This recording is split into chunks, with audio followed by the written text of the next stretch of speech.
सत्यराम दादू जी महाराज निष्कामी पतिव्रता के अंग का निरूपण कर रहे हैं और निष्कामी पतिव्रत के जो साधक हैं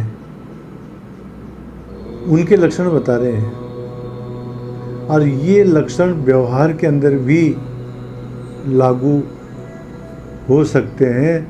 और जो पतिव्रता स्त्रियां होती है उनके जीवन के अंदर इस प्रकार की बात रहती है। तो जिनका पतिव्रत जिन्होंने ले रखा है वो क्या करते हैं, यह पतिव्रत का जैसे मैं पहले भी बता चुका हूँ कि संसार के अंदर तो स्त्रियों के लिए पतिव्रत जो प्रसिद्ध है वो बात है ही, परंतु संतों के मार्ग के अंदर पति का मतलब परमात्मा और उनके प्रति व्रत रखना, उनके प्रति निष्ठा रखना, उनके प्रति विश्वास रखना, उनके अनुसार चलना, ये अर्थ है। चलो अस्तु।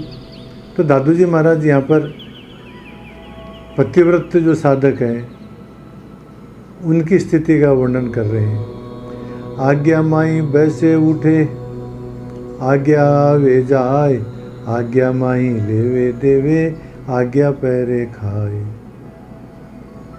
जो साधक निष्काम पतिव्रत के अनुसार चलते हैं या जिन्होंने निष्काम पतिव्रत ले रखा है उनकी स्थिति बताते हुए दादा महाराज कहते हैं कि आज्ञामयी वैसे उठे, वो परमात्मा की आज्ञा के अंदर तो बैठते हैं, उसी से उठते हैं और कहीं पर आना जाना होता है तो भी परमात्मा की आज्ञा से ही जाते हैं। कोई लेना देना होता है वो भी परमात्मा की आज्ञा से ही करते हैं और जो खाना होता है, जो पहनना होता है वो भी परमात्मा की आज्ञा से ही करते हैं। वही बात करें, आज्ञा माई वैसे उठे, आज्ञा आवे जाए, आज्ञा माई लेवे देवे, आज्ञा पहरे खाए।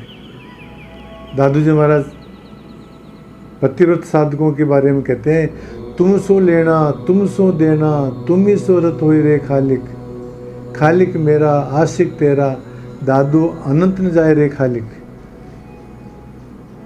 खालिक का मतलब सृष्टि करता परमात्मा।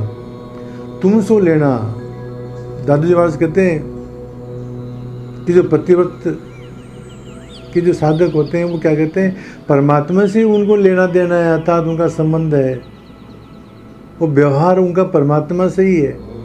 तुम ही सो रत हो रे खालिक, वो परमात्मा के अंदर ही रत रहते हैं, उसी के अंदर अपनी लो लगाए हुए रहते हैं। खालिक मेरा आशिक तेरा, हे खालिक हे परमात्मा मैं आपका प्रेमी हूँ। दादू अनंत न जाए रे खालिक, हे परमात्मा मैं और कहीं पर नहीं जाऊँगा, मेरे को तो आपसे ही लेना देना है, आपसे ही व्यवहार है।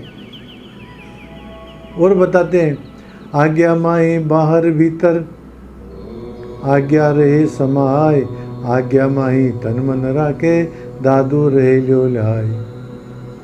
शरीर के अंदर जो संकल्प विकल्प होते हैं, चित्त के अंदर जो चिंतन होता है, बुद्धि से जो विचार होता है, ये समस्त परमात्मा की आज्ञा के अनुसार ही होता है साधकों का। आज्ञा माही तन मन, आज्ञा माही बाहर भीतर, संकल्प विकल्प, बुद्धि से मन से चिंतन, चित्त से चिंतन, बुद्धि से विचार, सब परमात्मा आज्ञा से होते हैं। आज्ञा माही तन मन रखे,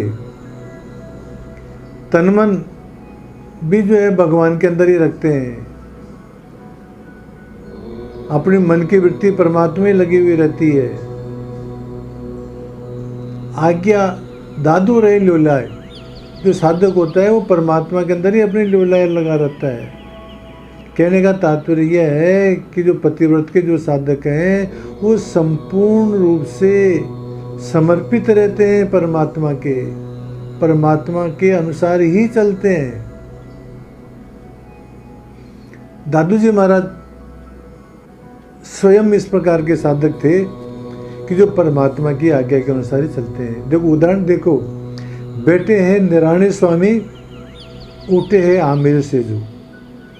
दादू जी महाराज आमेर में विराज रहे थे आमेर का राजा एक बार दादू जी महाराज से प्रश्न करता है, महाराज आपको कितने वर्ष हो गए यहाँ पर रहते हुए? तो दादू जी महाराज कहते हैं कि बस 14 वर्ष के आसपास तो हो ही गए। तो वो राजा कहता है, हालांकि संत एक जगह रहते हैं, परंतु इतने समय तक तो एक जगह नहीं रहते हैं। तो दादू जी महाराज कहते हैं, भाई अब हम यहाँ से जाएंगे। तो वो राजा कहता है कि नहीं महाराज, मेरा ये तात्पर्य नहीं था। दादू जी महाराज कहते हैं, तुम्हारा तो ये तात्पर्य नहीं था, परंतु हमने तो तात्पर्य समझ लिया। राजा कहता है, क्या तात्पर्य समझ लिया? कि आपके माध्यम से भगवान ने हमारे को कहला दिया कि अब आपको बहुत टाइम हो गया हमारे में रहते हुए, आप जाओ, इसलिए अब हम तो यहाँ नहीं रुकेंगे। तो वहाँ से जो है वो निराना के लिए रवाना हो गए, परमात्मा की आज्ञा को मान करके। आइए सीकरी से अरु गए उत जानिए। सीकरी से जब गुलाब आया तो दादू जी महाराज ने परमात्मा से पूछा, महाराज जी वहाँ जाना या नहीं जाना? परमात्मा की आज्ञा हुई तो गए, वहाँ 40 दिन तक रहे। फिर वहाँ से भी परमात्मा की आज्ञा हुई तो सीकरी छोड़ करके आ गए। एक पादू ग्राम के अंदर एक अल्लन नाम का एक भक्त था।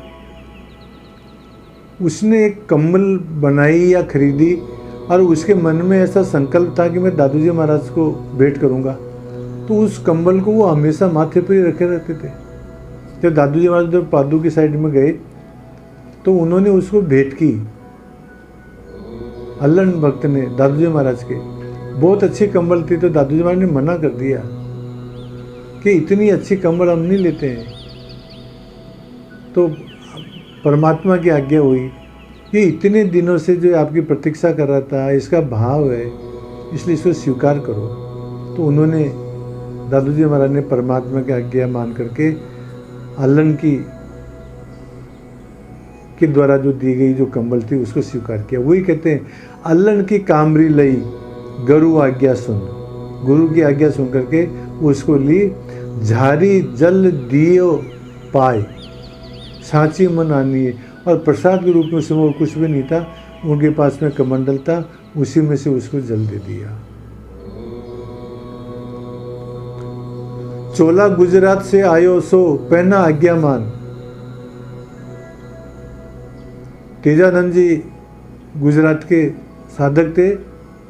इनमें क्या लीजिए क्या दीजिए, जन्म अमोलक चीजें, बंजारों के माध्यम से ये पद सुना तो उनके मन में इच्छा हुई कि इस प्रकार के संत के दर्शन करने चाहिए। तो वहाँ पर जाने लगे। तो बंजारों ने एक बढ़िया सा चोला तेजानंद जी को दिया और कहा कि महाराज जी हमारी तरफ से भेंट करना। तो वो चोला भी वो स्वीकार नहीं करना चाह रहे थे। तो तेजानंद जी को बहुत दुख हुआ कि महाराज भक्तों ने बहुत प्रेम से भेजा। तो परमात्मा की आज्ञा मान करके उन्होंने चोले को धारण किया। पाया पर सासु सिरोंज हुका मानिए। मोहन जी दफ्तरी थे, सिरोंज में रहते थे महाराज। उनका जन्मदिन था, अच्छी मिठाइयाँ बनी थी। उनके भक्तों ने उनके लागे प्रसाद रखा। तो मोहन जी ने सोचा कि गुरु महाराज को भोग लगाना चाहिए। तो उन्होंने अपनी योग शक्ति से गुरु महाराज के पास में आमेर के अंदर दादू जी महाराज के पास में वो थाल भेज दिया। टीला जी थाल लेके आए जिमाने के लिए। तो पहले से एक थाल रखा हुआ था। टीला जी ने कहा कि मतलब महाराज ये थाल कहाँ से आ गया?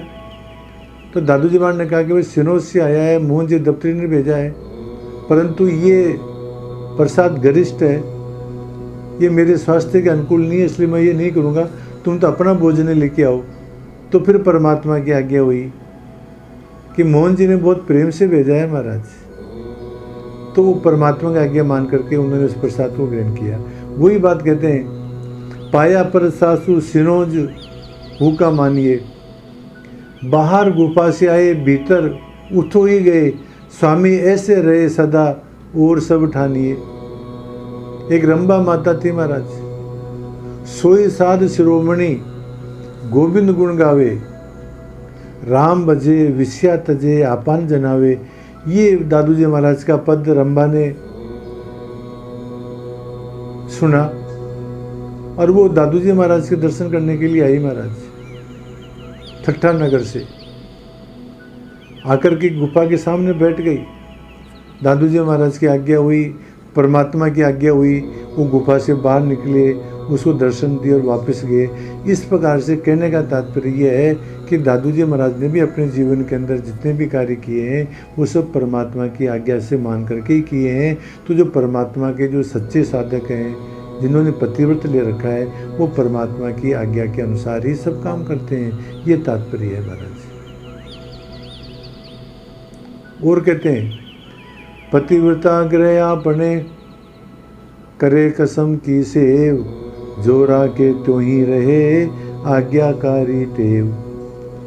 पतिव्रता ग्रह आपने करे कसम की सेव। पतिव्रता जो स्त्री होती है वो घर में क्या करती है?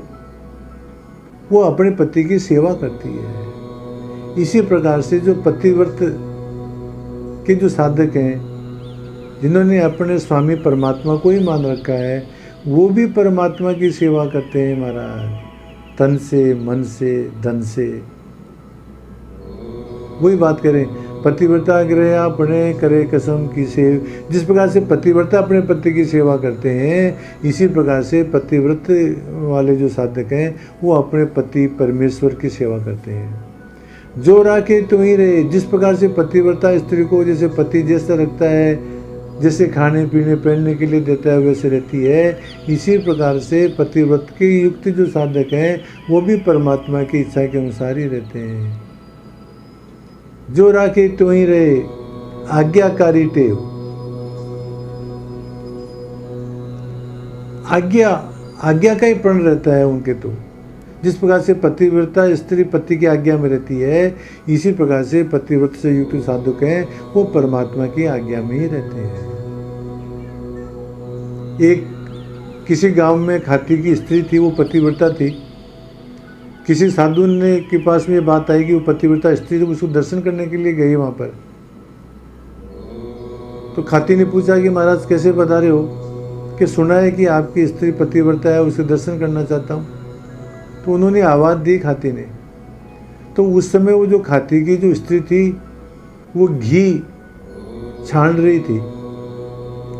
तो कपड़े के अंदर या चलनी के अंदर वो घी छान रही थी, तो वो उसी कपड़े से युक्त चलनी से युक्त ही वो आ गई। आवाज़ देते ही वो घी जो है इसी प्रकार से मतलब बिखरता हुआ आ गया।